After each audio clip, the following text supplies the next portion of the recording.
Aujourd'hui dans Mythbusters, Feu à volonté! c'est la lutte pour la vie.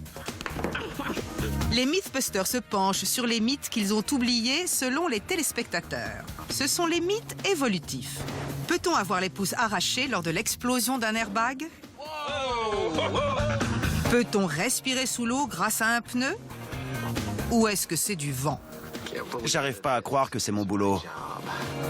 Est-ce qu'une IRM peut faire exploser une puce implantée sous la peau? Est-ce qu'un ninja peut dévier les balles à main nue? On a tué le ninja! Enfin, Adam et Jamie testent à nouveau le mythe le plus rapide de tous. Peut-on leurrer les radars fixes? C'est à couper le souffle. Qui sont les Mythbusters? Adam Savage C'était génial. et Jamie Heineman. À eux deux, ils ont plus de 30 ans d'expérience dans le domaine des effets spéciaux. Lève-toi, mon fils. À leur côté, Grant Imahara, Danger, danger. Tori Bellecci Ça devient dangereux, mais c'est ça qui nous plaît. et Carrie Byron. C'est horrible! Ils ne se contentent pas de recenser les mythes, Je sens la pression. ils les mettent à l'épreuve.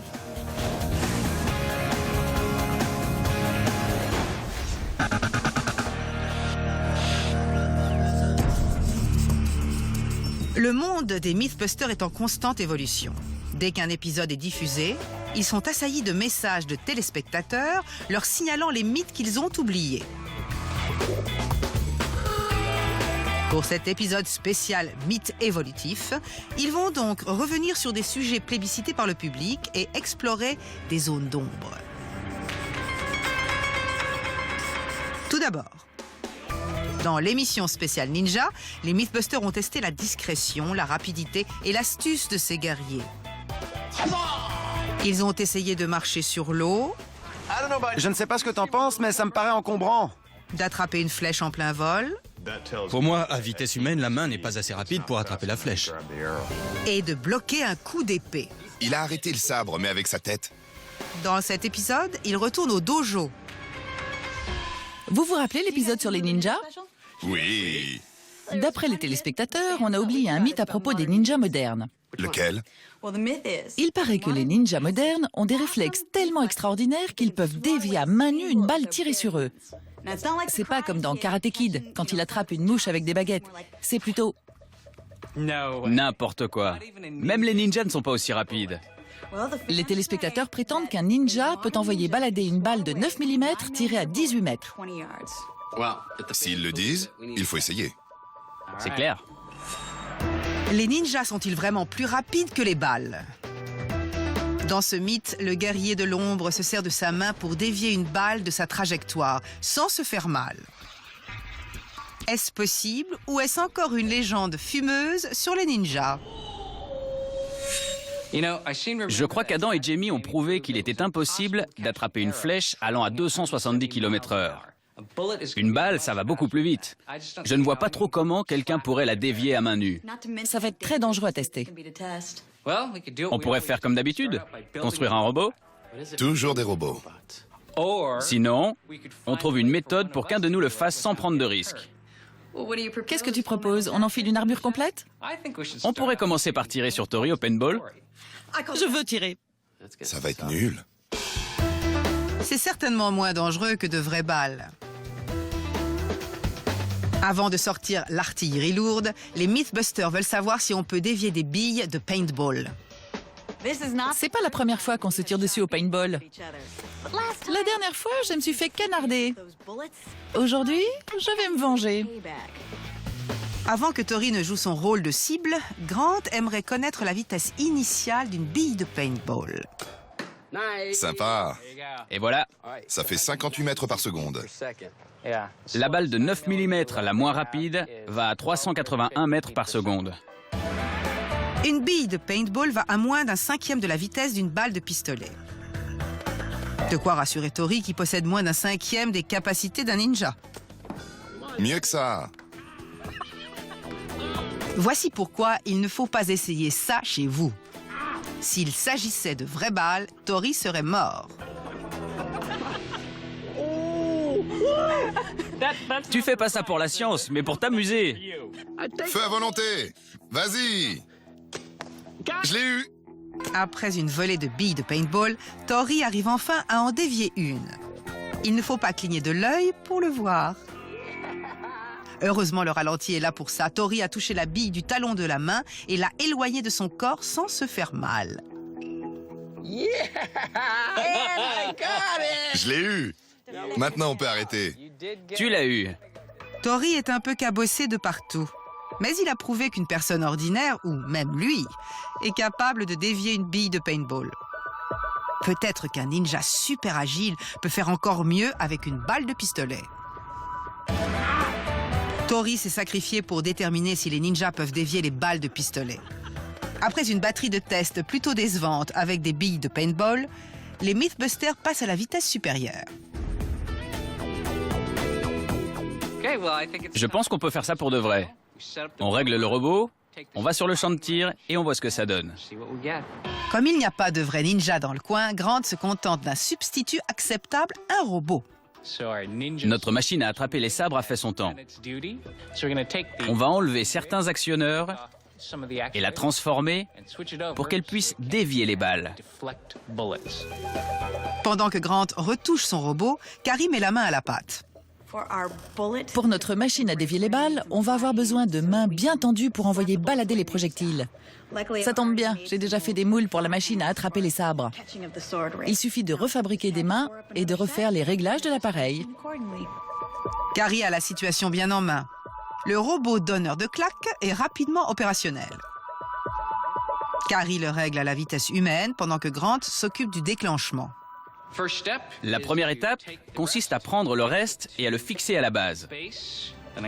J'aligne le vérin pneumatique et je vérifie qu'il peut actionner la détente. Je relie le vérin à une valve, je prends un réservoir d'air et c'est bon. Vous allez assister à un duel entre un robot et une balle de pistolet, entre un assassin et un projectile. Tout est prêt, direction le champ de tir. Tu vas pouvoir reparler à tes potes nerds après avoir percé tous les secrets des ninjas? Arrête de plaisanter sur les ninjas. C'est sérieux. Il ne faut jamais se moquer des ninjas. Le robot donneur de claques est en place. Pour que le tir soit parfait à chaque fois, Grant installe sa détente automatisée. On est prêt pour le mythe du ninja qui dévie les bastos. Le pistolet est à 18 mètres de la cible. On va actionner la détente à distance, ce qui va déclencher un minuteur et faire descendre le bras vers la balle. On verra donc si on peut dévier une balle à main nue. Test numéro 1, 18 mètres de distance, balle de 9 mm la plus lente sur le marché, ninja à vitesse humaine. Et aucun retardement. C'est parti, mon kiki. Pour que ce mythe soit confirmé, il faudrait que le robot arrive à dévier la trajectoire de la balle sans s'abîmer la main. 3, 2, 1... Quel gros retard. C'était très lent.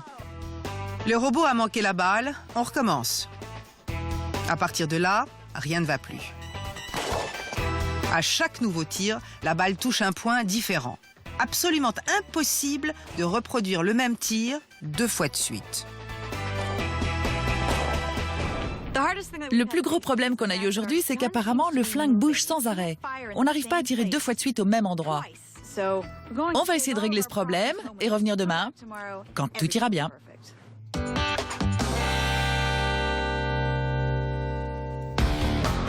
Il y a bien longtemps, Adam a piqué une tête dans une voiture. Les Mythbusters ont testé plusieurs techniques pour s'échapper d'un véhicule plongé dans l'eau brutalement. En enfonçant la portière, C'était intense. Y a rien à faire. ou en passant par la fenêtre. Ils vont replonger pour cet épisode et tester une autre méthode vue au cinéma. Qu'est-ce qu'on a fait comme erreur?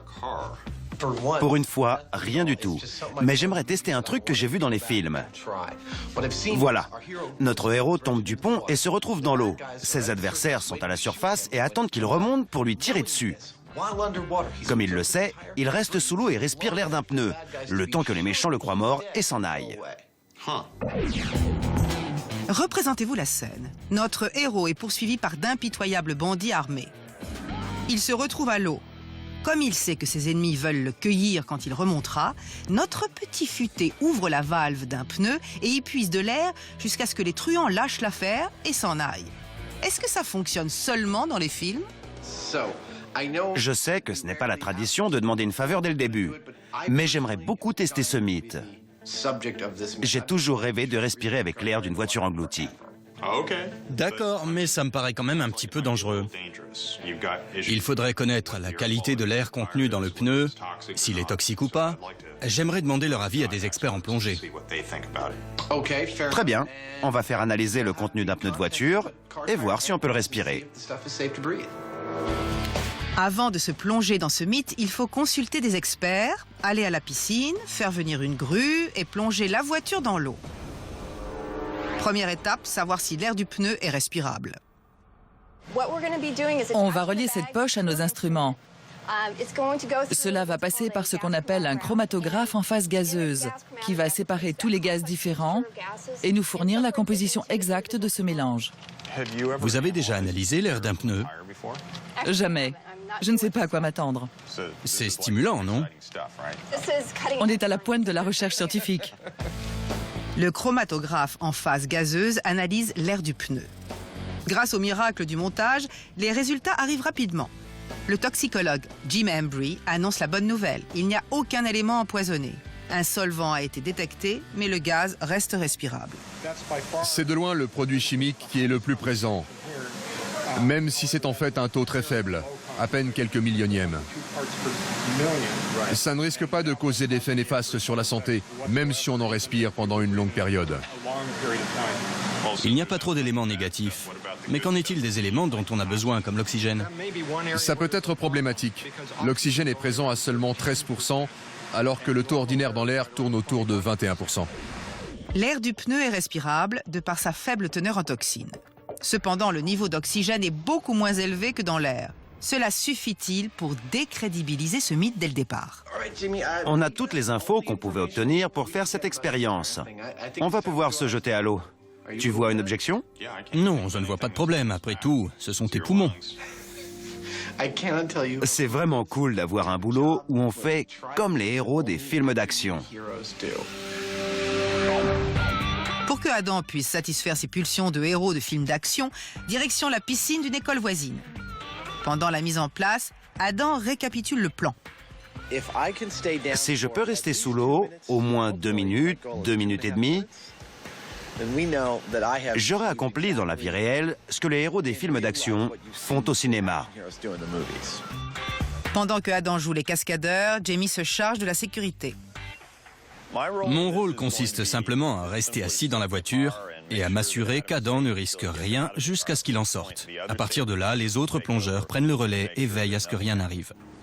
Jamie enfile sa deuxième peau, celle que son peuple porte depuis des siècles pour résister à la chaleur du désert.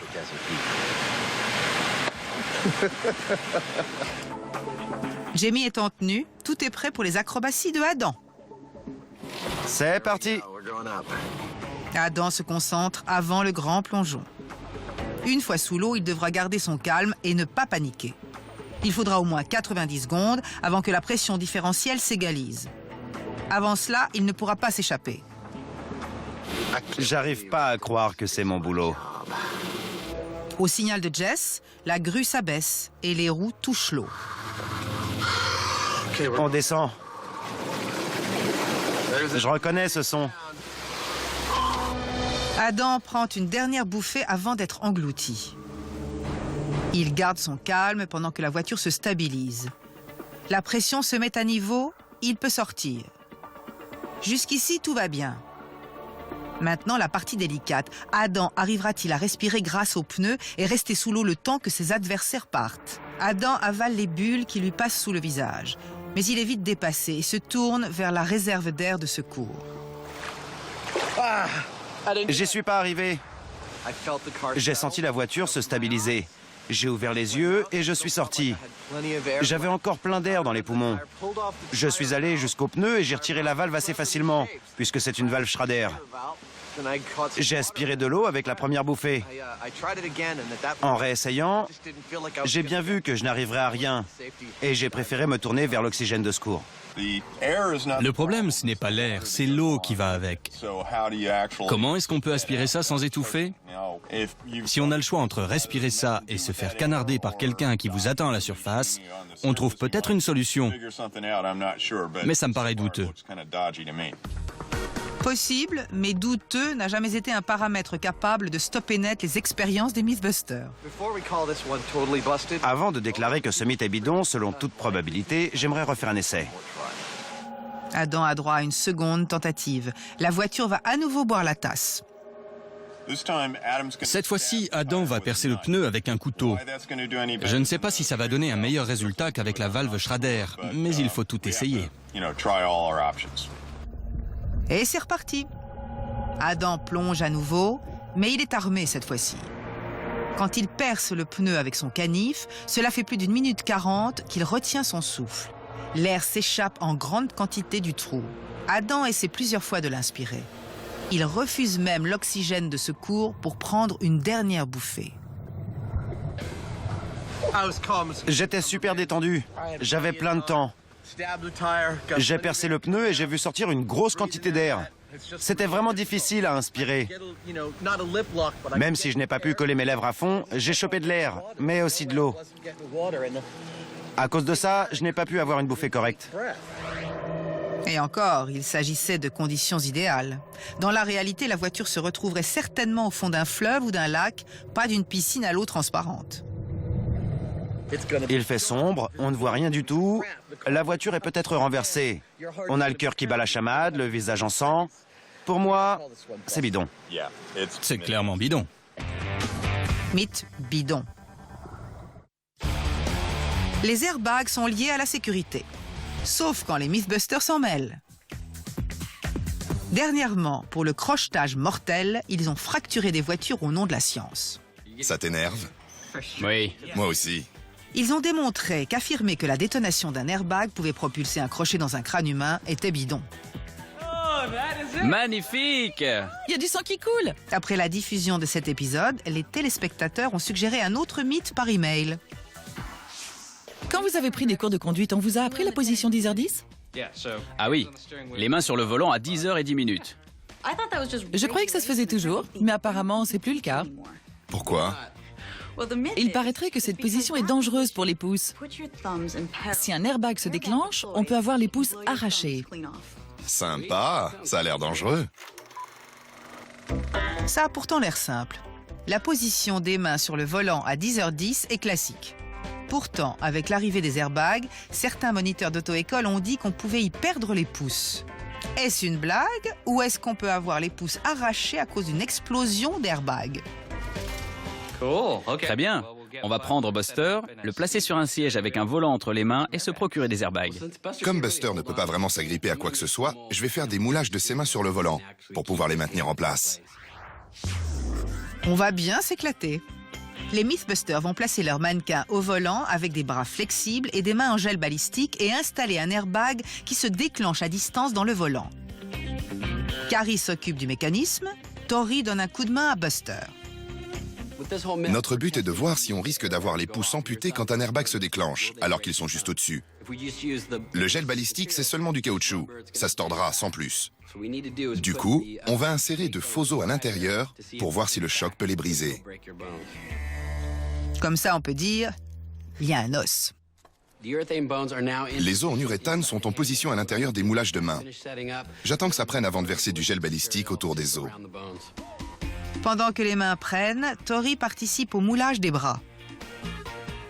Ce bus a surgi de nulle part. Je ne l'ai pas vu venir. C'est facile d'enfiler ces machins, mais beaucoup moins de les enlever. J'ai peur de ne pas arriver à les enlever. Ce serait marrant que tu te casses un bras en voulant enlever un plâtre. Non, enfin si, ça serait ironique. Tori finit par recouvrer l'usage de ses bras qu'il met tout de suite à bon usage. Quelques heures plus tard, on a la preuve que ses efforts en valaient la peine. Regardez ça! C'est parfait. Il ne reste qu'à ajouter les mains et visser les bras sur Buster pour qu'il soit prêt à prendre la route. Enfin, presque. Il reste encore à régler les airbags. Avant de faire ça, on va brancher des rallonges jusqu'à notre écran anti-explosion. Les airbags sont des explosifs. On n'a pas envie de se retrouver à côté quand ils se déclencheront. Les mains sont en place, tout est branché. On va voir ce que donne ce mythe évolutif sur les airbags. T'es sûr que t'as bien branché les bons fils? Si ça ne déclenche pas l'airbag, ça actionnera le clignotant gauche. Dans les deux cas, ça va être palpitant. C'est parti. 3, 2, 1. Les mains ont giclé du volant. Certes, mais les pouces ont-ils été aussi éjectés? Les pouces sont toujours là. Regarde celui-là. Il est toujours relié. Les mains ont été éjectées. On dirait que l'airbag s'est déployé comme ça et a poussé les bras. Mais les pouces n'ont rien subi. Ils se sont écartés. Là, les pouces sont en dessous. Des fois, je conduis comme ça. On devrait peut-être faire un moulage de cette position. Comme ça, les pouces seront peut-être plus sur la trajectoire de l'airbag quand il se déclenche. Ce mythe gagnera-t-il haut la main avec les nouveaux moulages? C'est parti. 3, 2, 1. Impressionnant. Ouais. C'était plutôt violent. Violent, d'accord. Mais les pouces se sont-ils fait la malle avec l'airbag? Les pouces sont toujours là. Ils n'ont pas été arrachés. En regardant le ralenti, on voit clairement que les pouces n'ont rien eu. Ça a éjecté les bras, mais pas arraché les pouces. Rien de concluant jusqu'ici, mais les Mythbusters n'ont pas encore envie de se tourner les pouces et de baisser les bras. Les Mythbusters testent de nouvelles variantes concernant de vieux mythes. À présent, ils vont à nouveau affronter la loi. Personnellement, je suis content de défier à nouveau les radars fixes. Pourquoi? La dernière fois, j'ai conduit une voiture de course de 280 000 $ à 200 à l'heure. Et je suis prêt à tout pour refaire ça. Tout doux, mon gars. Les téléspectateurs n'ont pas du tout aimé la façon dont on a conduit nos expériences. Pardon, quels sont les problèmes? La vitesse et les radars. Mais encore? Quand on a utilisé la méthode de la vitesse pour tromper les radars, il paraît qu'on n'est pas allé assez vite. Pour les tests avec les cache-plaques, ils disent qu'on a pris un mauvais angle, c'est-à-dire que l'appareil photo n'était pas placé assez haut.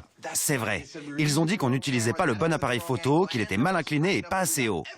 Tout faux. On n'a qu'à faire comme ils disent. Les Mythbusters ont essayé un grand nombre de méthodes pour tromper les radars fixes, dont plusieurs cache-plaques. Ni le film plastique, ni la laque, ni les produits du commerce n'ont réussi à camoufler la plaque. Cache-plaque 0, radar 4. Ils ne se sont pas arrêtés là. Ils ont tenté d'échapper aux amendes en utilisant la vitesse pure. C'est infaisable, même si on va super vite. Les téléspectateurs pensent qu'ils ont fait fausse route. Pour cette nouvelle batterie de test, nos amis retournent sur la piste. Ça fait plaisir de te revoir, Adam. Adam Touton, l'expert en radar, est là pour distribuer les amendes. Nos téléspectateurs sont très mécontents des tests de la dernière fois. Il nous reproche quoi? Oh, à peu près tout. Ils ont relevé tellement d'erreurs qu'ils ont dressé une liste. Le plus grave, c'était le trépied. Salut Adam. Le public n'a pas du tout apprécié cette installation. Sur le terrain, les radars ne seraient pas montés sur des trépieds. C'est faux et c'est vrai. Il y a des trépieds, des appareils montés sur des poteaux et sur des véhicules. Un autre reproche qu'on nous a fait, c'est d'avoir pris un appareil avec une résolution d'une qualité plus élevée, ou même beaucoup plus élevée que ceux qui sont utilisés en vrai. C'est faux. On utilise le même appareil, quel que soit l'usage. C'est le même qui est utilisé sur les routes. Le même. D'accord. Maintenant, la hauteur de la caméra pour les cache-plaques. La troisième critique, c'est que l'appareil était placé trop bas pour que les cache-plaques puissent fonctionner efficacement. Qu'il soit 1,50 m ou 3 mètres de haut, ça ne changera rien. Tu peux le prouver? Prouvons-le. C'est parti. Pour joindre le geste à la parole, les Mythbusters sortent l'artillerie lourde. Le radar fixe est à 3 mètres du sol, comme un appareil installé sur un poteau. On dirait que je suis sur une nacelle élévatrice, mais en fait, c'est un radar fixe monté sur poteau. Voilà de quoi satisfaire les grincheux qui ont râlé. Ils ont prétendu qu'une caméra à 1,50 m du sol, ce n'était pas réglementaire. Mais ça l'était. On s'y croirait presque, en faisant un petit effort mental pour oublier la présence de la nacelle. Et maintenant, Je vais installer la loupe. Très bien. Attends, Je sais ce que tu vas dire. si je me baisse, je vois. Mais ici, D'ici, c'est parfait. peut-être que le public a raison. C'est flou si on regarde de haut.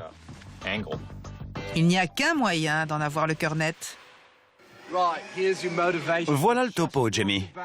Après avoir braqué une banque, tu veux te faire la belle et tu as placé un cache-plaque pour t'enfuir sans te faire choper par les radars. Prêt? Prêt. Vas-y. Jamie est au départ. Les deux Adam se préparent pour le test numéro 1. Prêt pour le premier test, Adam? Prêt? Excellent. On est prêt pour le cache-plaque en forme de loupe, test numéro 1. Vas-y. Jamie appuie sur le champignon. Le radar a-t-il eu plus de mal à déchiffrer le numéro de la plaque à cause de sa situation plus élevée? Quel est ton verdict? Une amende comme la dernière fois. Vraiment? Oui. Tu vois toutes les lettres? Seule la dernière est un peu floue, La dernière, d'accord. Pas de doute, il s'est fait choper. Amende garantie. je pense. Au suivant. Pas à l'ombre d'un doute. Jamie a écopé d'une prune. Même lorsque le radar est perché à 3 mètres de haut, comme le public l'a demandé, la loupe n'a aucun effet. J'espère qu'on n'en reparlera plus. Ensuite, La plaque brillante. ce n'est pas juste pour faire joli. En théorie, les petites particules de la plaque réfléchissent le flash de l'appareil photo et empêchent de voir les détails. Seulement, d'après les téléspectateurs, cela ne fonctionne que si le radar est placé en hauteur. Tu peux y aller pour la plaque brillante. Quand tu veux. Cette plaque à paillettes met une ambiance de folie. Le radar se déclenche sans hésiter. Alors, la plaque brillante? Chopé. Tu rigoles, c'est pas possible. J'en suis renversé. Jamie, tu t'es fait choper malgré ta plaque brillante. Reviens, on a encore un bidule à tester. 2 sur 2, un sans faute. Jusqu'ici, aucune différence quand le radar est surélevé. Tu te souviens de la bombe à aérosol? Ça a foiré. On va réessayer. Si l'on en croit les instructions, il suffit d'une application de cette bombe pour rouler incognito. Jamie, on est prêt pour le test avec la bombe à aérosol. Quand tu veux. Jamie passe en trombe devant le radar. A-t-il réussi à se cacher grâce à l'aérosol? Qu'est-ce que t'en dis? Que c'est nul, il a une amende. Non! Une fois de plus, la plaque est parfaitement lisible. Alors? C'est encore un score sans appel. Les 3 produits du commerce ont échoué lamentablement lors de notre seconde batterie de test. Aucune différence que le radar soit à 1,50 m ou 3 mètres du sol. La deuxième fois, les résultats sont les mêmes. Les cache-plaques sont toujours bidons. Malgré cela, on n'en a pas encore fini avec les radars fixes. Les Mythbusters ont une botte secrète.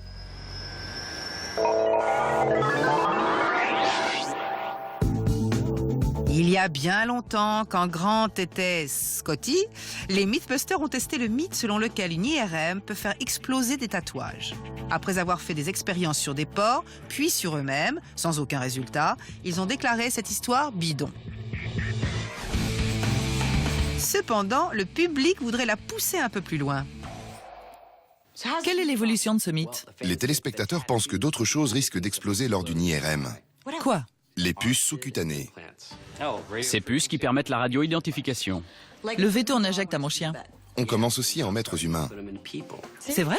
Oui, il paraît qu'on va en placer sur les soldats, un peu comme des plaques d'identification numérique. Actuellement, aux États-Unis, c'est légal d'en mettre à des patients ayant des pathologies particulières. Ça se défend. Supposons que je trouve une personne inconsciente et que je l'amène aux urgences. Il suffit alors de lire sa puce pour connaître son groupe sanguin ou savoir si elle a des allergies. Exactement. Les téléspectateurs pensent que ça explosera avec une IRM? Contrairement aux tatouages, les puces sous-cutanées contiennent du métal. C'est possible qu'elles sautent ou même explosent. Cool! Cool. Super! Pour tester ce mythe, il faut insérer une puce sous-cutanée contenant une puce et une antenne dans un objet ou un Mythbuster que l'on veut identifier. Ensuite, grâce aux ondes radio, un lecteur peut détecter et récupérer les informations situées sur la puce. Voici le docteur Bellecci Pouvez-vous préparer le patient? et son fidèle assistant, l'interne Imahara. Feutre, Feutre, tampon diode, tampon diode, seringue. seringue.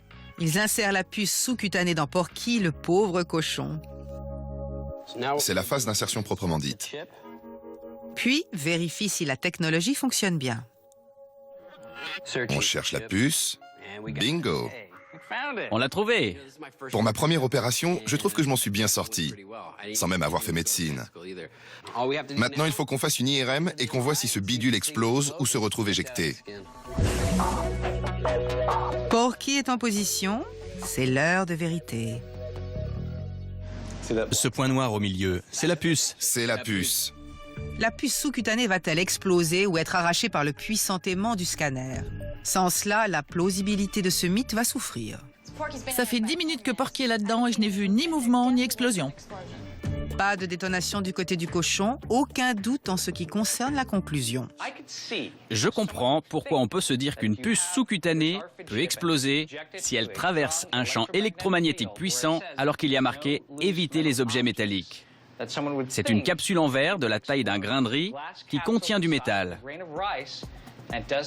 On a fait le test, pas d'explosion, pas de mouvement violent. Ça fonctionne. Bingo! Elle est intacte. Comme d'habitude, les Mythbusters veulent en savoir plus avant de dire bidon pour de bon. Pour tester correctement ce mythe, il faut placer la puce sur un être humain et voir si elle bouge ou si la personne ressent un mouvement ou une bouffée de chaleur. Bien vu. Une volontaire? Comme le docteur Bellecci et l'interne Imahara se sont dégonflés, c'est à Carrie de se sacrifier. Le docteur Priest insère la puce sous-cutanée. Grâce à elle, le personnel médical aura accès à distance au dossier médical de Carrie. Ça fait trop science-fiction. Faudra-t-il ajouter au dossier un bras perdu dans une expérience scientifique? 2 jours plus tard, le bras de Carrie est guéri. Faites-moi exploser, docteur. Tori prédit un résultat spectaculaire. Nous avons implanté la puce de Carrie. Maintenant, on va lui faire passer une IRM et voir ce qui se passe. Je pense que la puce va exploser et que Carrie va perdre son bras. J'ai hâte de voir ça. Malgré les joyeux pronostics de Tori, Carrie se prépare rapidement pour l'expérience.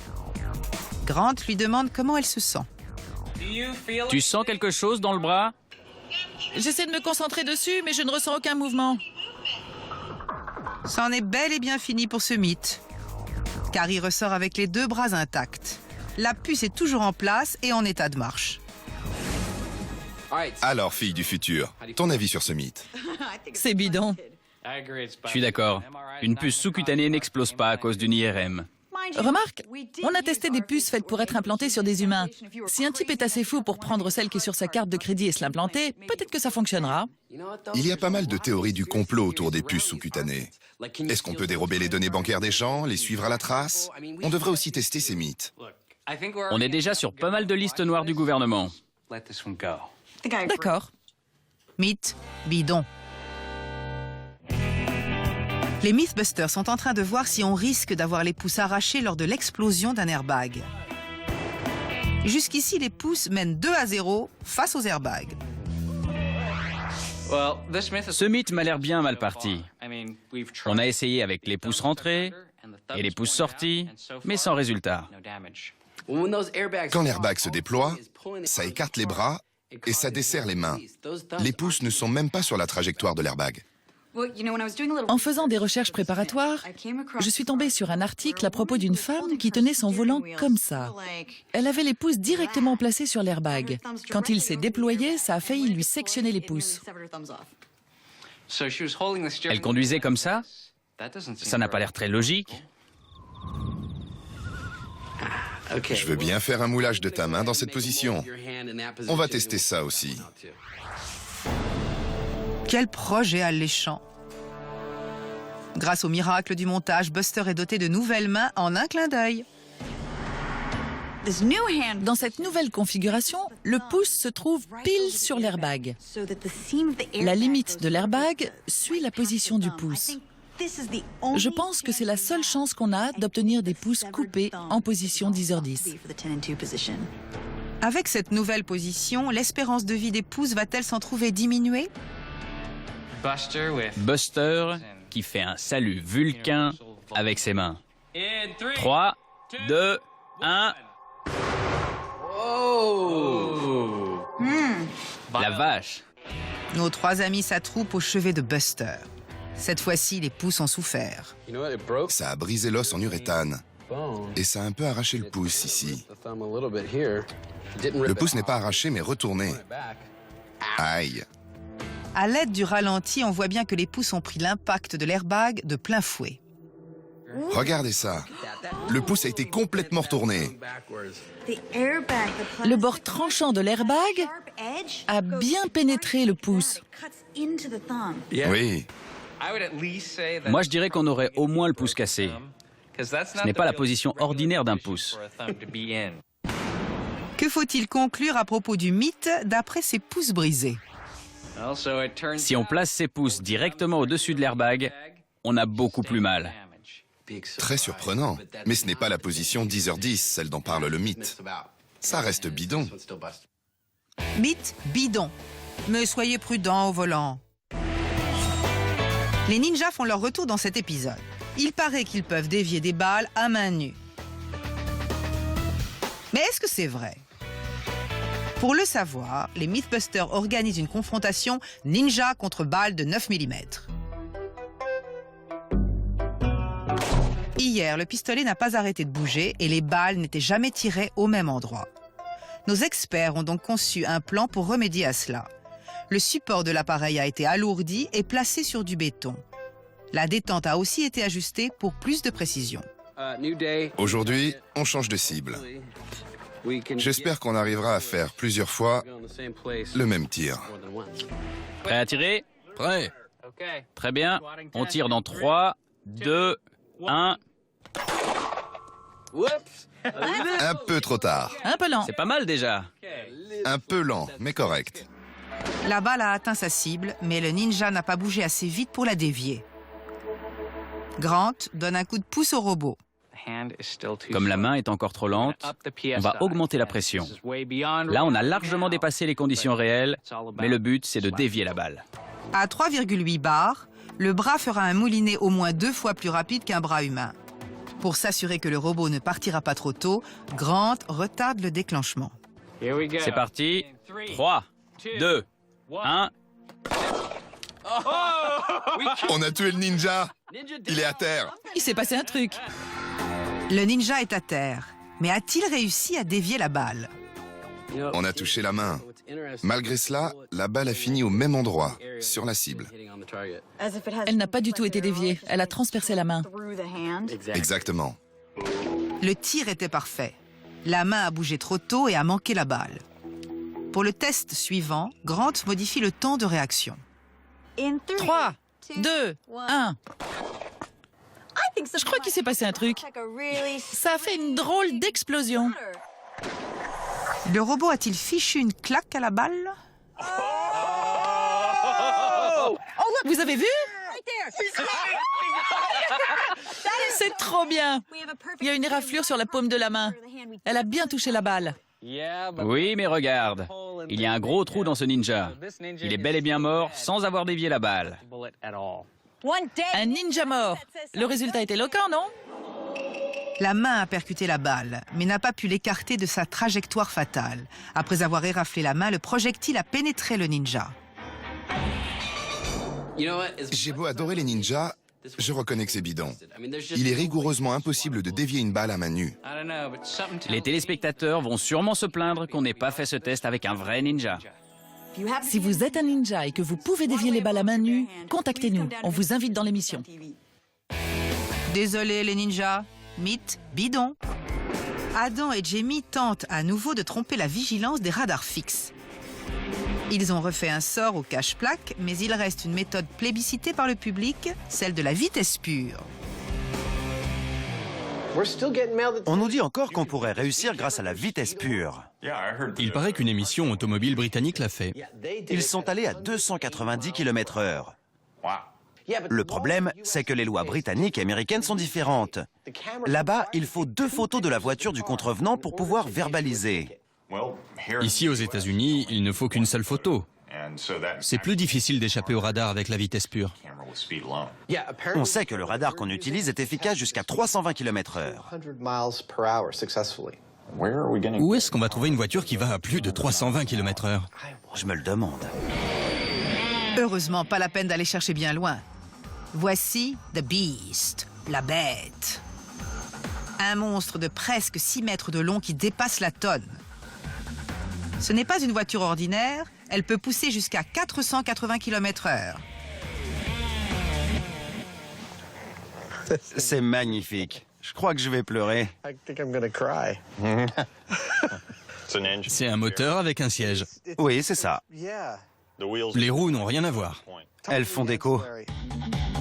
L'homme au casque s'appelle Jeff Atamian et il a plus de 30 ans d'expérience dans les courses de drague.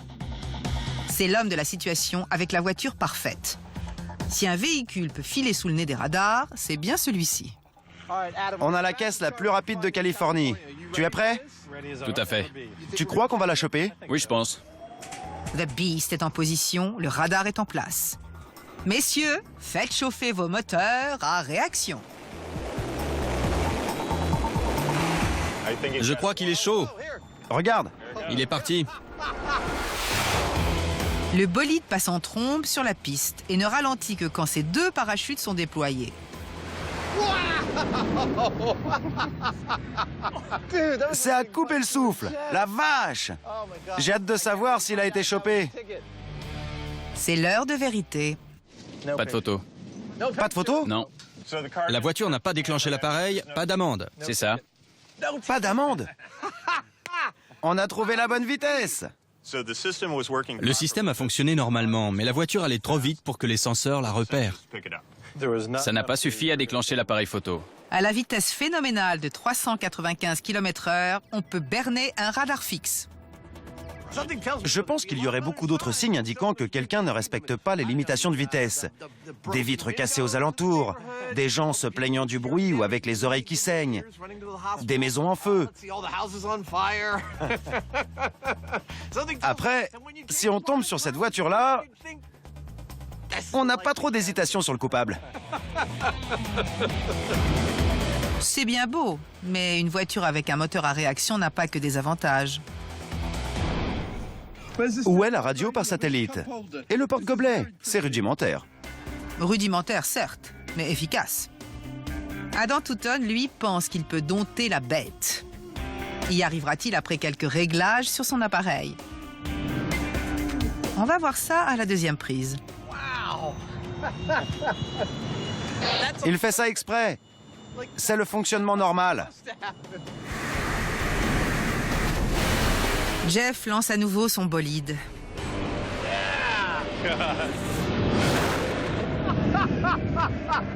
Je crois qu'il est allé encore plus vite. Moi aussi. À mon avis, c'était plus rapide. Sans doute, mais on ne le saura jamais. Malheureusement pour Adam Touton, Pas de photo, pas d'amende, rien. le radar n'a pas du tout vu passer The Beast. Elle est allée si vite qu'elle est entrée et sortie du champ d'action du radar sans qu'il l'aperçoive. Il n'a rien vu du tout. Dans la réalité, évidemment, ça ne peut pas arriver. C'est inimaginable de conduire un bolide avec un moteur à réaction ou un moteur de fusée sur l'autoroute. Pas la peine d'y penser. Mais c'est possible. Possible, oui. Légal, non. Il y a bien un moyen de triompher des radars fixes. En allant à une vitesse formidable. En fonçant comme un fou avec un moteur dément. En faisant du 300-400 à l'heure, on peut éviter de se faire choper. C'est une solution pas très pratique, mais on l'a fait. Mission accomplie. On rentre. Cela reste impossible de berner les radars fixes. Mythe bidon.